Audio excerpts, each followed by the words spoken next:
Welcome to भाई की पढ़ाई सब्सक्राइबर। और जिन्होंने नहीं किया वो कर दो। कर दिया। चल पढ़ा। तो जैसा कि अब तक तुमने देखा, लोगों ने लुईस 16 की बुरी वाली ले रखी थी। इतनी मारने के बाद भी लोगों की खुजली मची रही, क्योंकि 1789 के बाद भी फ्रांस में टेंशन बनी रही। तो उनको टेंशन किस बात की थी, चलो वो देखते हैं।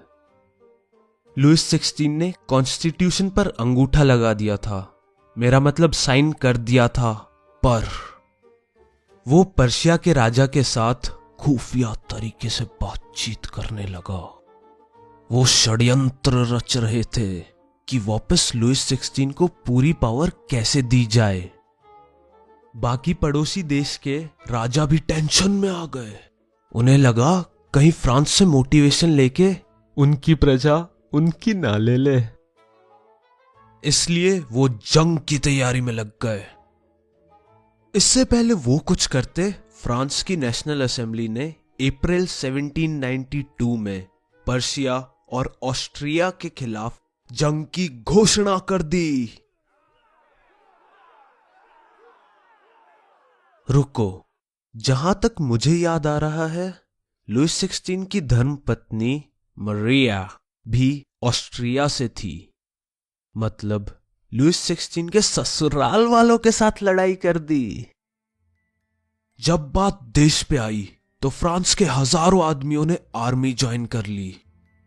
ये जंग थी आम आदमी और राजाओं के बीच। जंग में देशभक्ति वाले गाने खूब गाए जाते हैं, तो फ्रांस का मेन गाना था मर्सेलेस, जिसको लिखा था रॉजर दे इसले। यार सीरियसली, यार अब तो मेरे को साउथ इंडियन नेम इजी लगने लग गए हैं। ये गाना पहली बार कुछ लोगों ने गाया था जो मर्साइल से पेरिस आर्मी ज्वाइन करने जा रहे थे, इसलिए इस गाने का नाम मर्सलेस रखा गया और आज की डेट में ये फ्रांस का नेशनल एंथम है।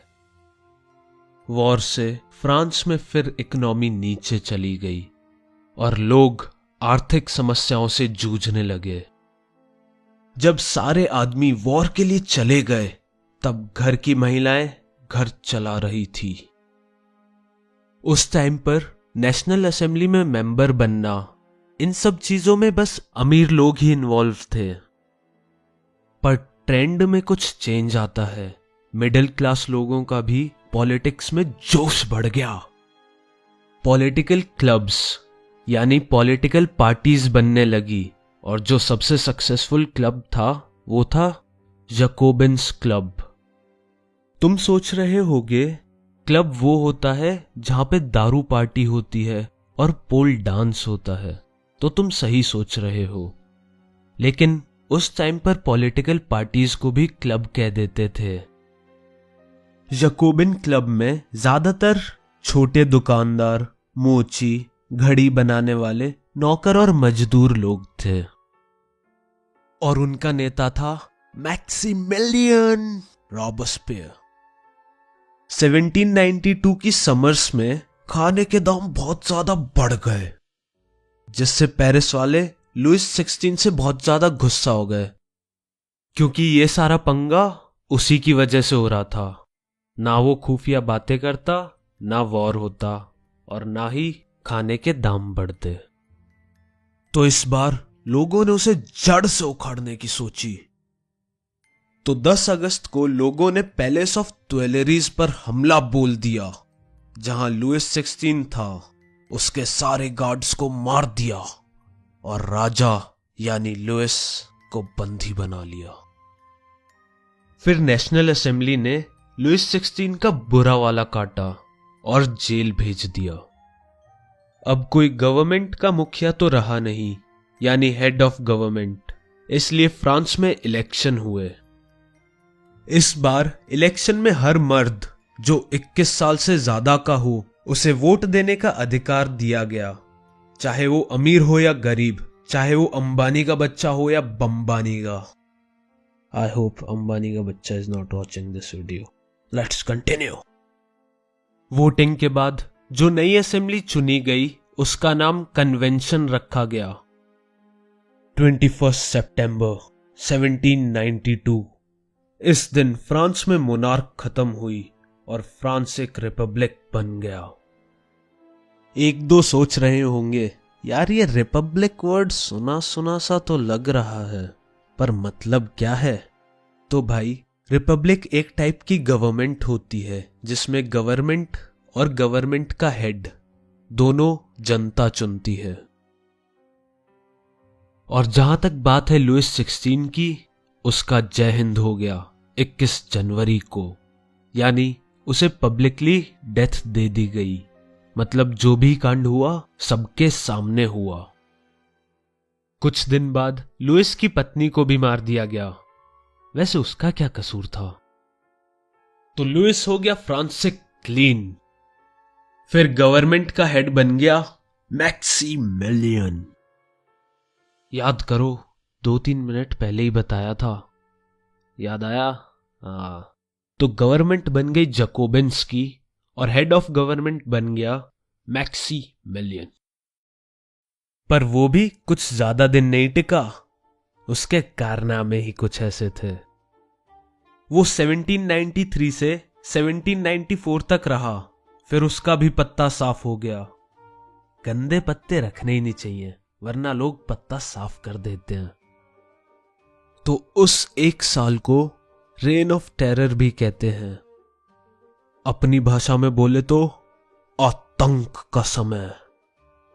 रॉबेस्पियर हमारी एचएम की तरह स्ट्रिक्ट था। उसके रूल्स तो स्ट्रिक्ट थे ही, पर सजा तो स्ट्रिक्ट का बाप था। उसे जो भी अपना दुश्मन लगता वो उसे सजा दे देता।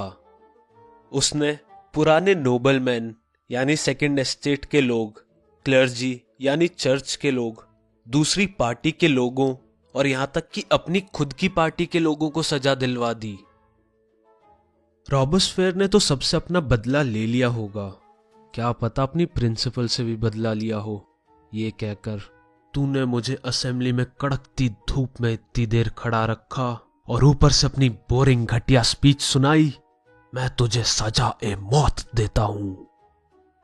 जिसको रॉबेस्पियर अरेस्ट करवाता, अगर कोर्ट में वो अपराधी साबित होते हैं तो उसे गुइलेटिन कर देते हैं। अब तुम सोच रहे होगे कि मैंने ये कौन सा फ्रेंच वर्ड बोल दिया। भाई मैं भी वही सोच रहा हूं, लेकिन इसका मतलब क्या है? गुइलेटिन ये एक तरह का डिवाइस है जिससे लोगों को मौत मिलती है। तो इसका स्ट्रक्चर मैं तुम्हें बताता हूं।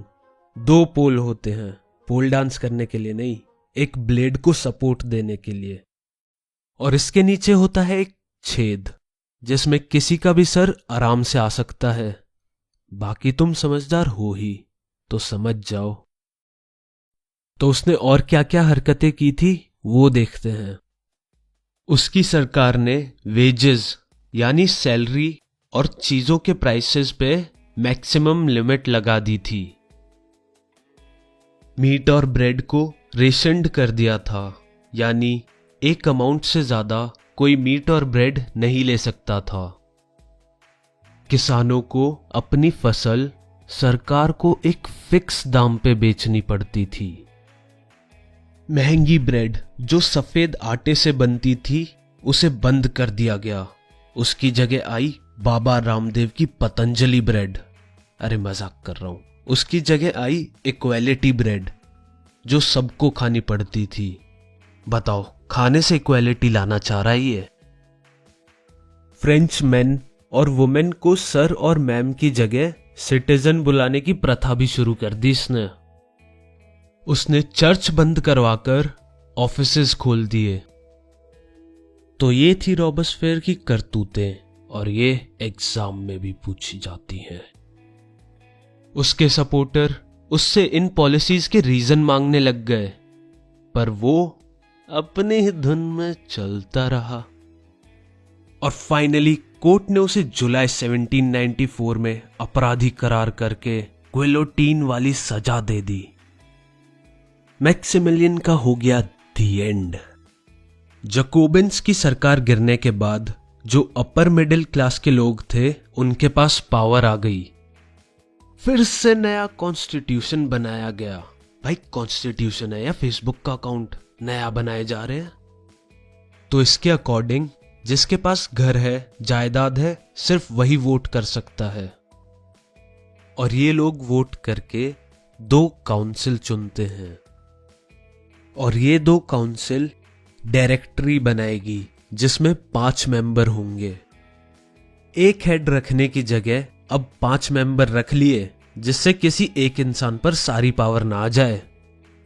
पर फिर डायरेक्टर्स की लड़ाई काउंसिल से होने लग गई और वो उनको डिसमिस करके उनका काम रोक देते। तो कोई स्ट्रॉन्ग पॉलिटिकल स्ट्रक्चर था नहीं जिससे एक मिलिट्री डिक्टेटर को पावर मिल गई, जो था नपोलियन बोनापार्टे। नाम तो सुना ही होगा। पर कुछ भी कहो, एक बात अच्छी थी, फॉर्म ऑफ गवर्नमेंट बदलती रही पर फ्रीडम, इक्वालिटी जैसे आइडिया फ्रांस और बाकी यूरोप को आने वाले टाइम तक पॉलिटिकल मूवमेंट करने के लिए मोटिवेट करते रहे। और भाई इतनी लंबी कहानी सुनाने के बाद मुझे भी तगड़ा वाला मोटिवेशन मिल रहा है सोने के लिए। और वैसे भी हिस्ट्री की क्लास में सोना तो जिंदगी का मजा क्या। मिलते हैं नेक्स्ट एपिसोड में। बाय।